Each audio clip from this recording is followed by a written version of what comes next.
Merhaba arkadaşlar, bu duyurumu iyi dinleyin. Her sabah Avrupa saatiyle 10'da, Türkiye saatiyle 12'de YouTube ve Instagram üzerinden canlı ve ücretsiz Kürtçe dersleri vereceğim. Derslerin tarihleri, günleri, saatleri ekran üzerinde yazmaktadır. Bu dersler Rojava direnişçilerine ve Kürt halkına olan tarihsel ve vicdani borcumun bir ifadesidir. İnkar edilen, yasaklanan, susturulmak istenen bir dilin yanında durma iradesidir. Ana dilini öğrenmek politik bir eylemdir. Kürtçe öğrenmek, asimilasyona, inkara ve yok saymaya karşı buradayız demenin en sade ama en güçlü yoludur.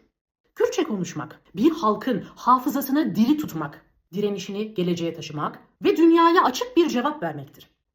Kürtçe öğrenerek sesinizi bir kez daha yükseltebilir, katliamlara, baskılara ve inkarlara karşı dilinizle ve bilincinizle cevap olabilirsiniz. Kürtçe derslerinde görüşmek üzere.